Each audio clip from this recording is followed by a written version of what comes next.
All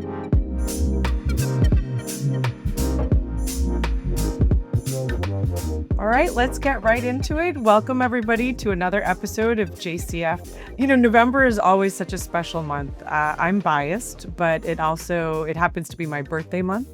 And I think it's a month that, at least in the US, is centered around the holiday of Thanksgiving. So it offers us this opportunity for reflection and to express gratitude for the things that we feel very grateful for. So as I've been contemplating what makes me feel grateful about our profession in our field of heart function, one of the things that we all universally get excited about is understanding cardiovascular physiology on a fundamental level. And this month, apropos to that thought process, we are thrilled to bring you a focus issue on hemodynamics. And we're so fortunate because we've developed this focus issue with one of our AEs, Dr. Mark Belkin, who also happens to be serving in leadership of the University of Chicago Hemodynamics Forum. We've found at JCF that partnering with some of these really high yield, maybe smaller meetings has been incredibly gratifying for us, for JCF to serve as a platform for dissemination on these important topics. I think THT is another such conference. And to that point, Dr. Mark Belkin is one of the guest editors alongside luminary Dr. Dan Burkhoff and Dr. Susanna Mack for this focus issue.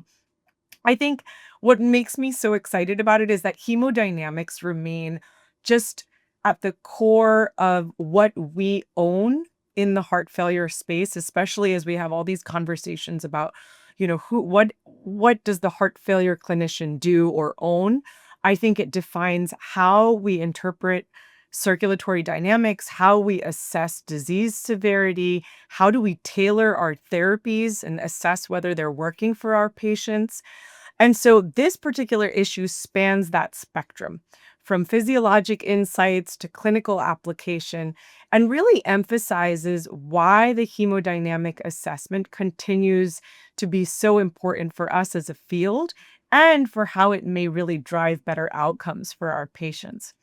So as we celebrate this month of gratitude, we extend our thanks to our guest editors for leading this issue, for our community who continue to advance our understanding of hemodynamics and circulation with its integration and heart function. And we hope that this issue informs and challenges and inspires you. We're super grateful to be discussing a particular paper with you today, which is on the association of hemodynamic variables with the risk of heart transplantation waitlist death. And this is led by Dr. Wolfson and colleagues from the Keck School of Medicine. I love this study for a couple of reasons. So what did they do? What Wolfson and colleagues did is they looked at over 2,300 patients who were waitlisted between October 2018 and March 2024. And they were analyzed using univariate cause-specific Cox proportional models with cubic restricted spline. So what does that mean? Essentially, what they wanted to look at were all of these different hemodynamic variables and what the association was with clinical outcomes. And we know that there are both linear and nonlinear associations. So what I liked is that they used these cubic spline methods to capture those nonlinear relationships as well. So what did they find? Let's get right into that. I think there are a couple of interesting findings here. They found that measures that reflected filling pressures and right-sided function, so CVP or central venous pressure, mean pulmonary artery pressure, pulmonary arterial elastance, and pulmonary artery pulsatility index, or what we've commonly been calling PAPI, were the most predictive of adverse outcomes. What's interesting, so I like talking about what they did not find an association with: cardiac index, aortic pulsatility index, myocardial performance score, and the right ventricular stroke work index were not associated with adverse outcomes.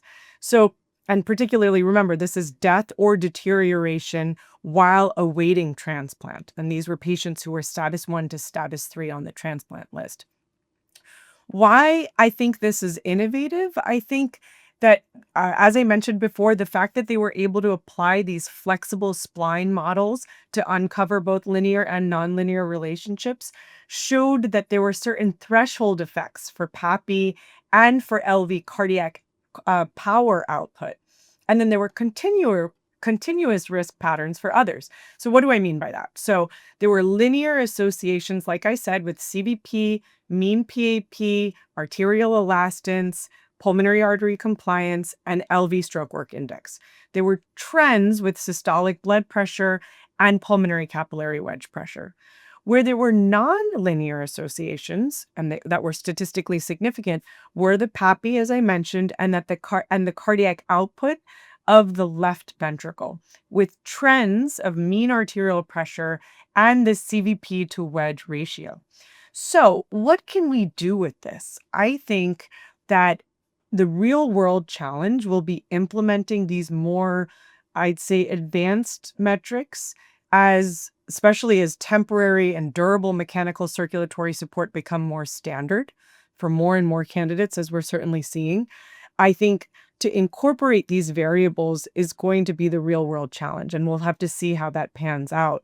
I think it's particularly relevant as we contemplate the next generation of a continuous distribution framework for our patients awaiting heart transplant.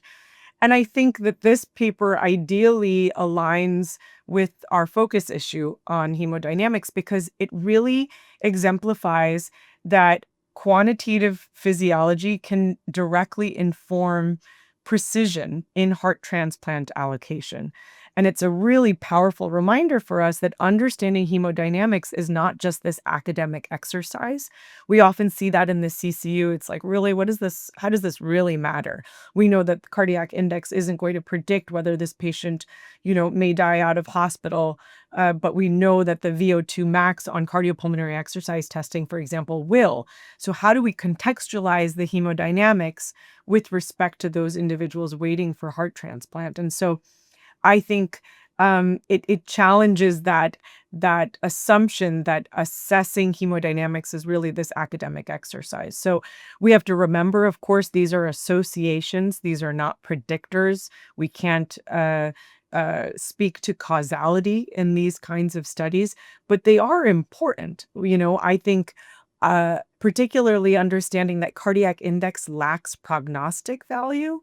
I think that challenges its current role in status criteria, especially as we talk about, okay, what qualifies you from being status 2 versus status 3? You have to have a cardiac index that's less than 2.2, et cetera, on this many vasoactive drugs.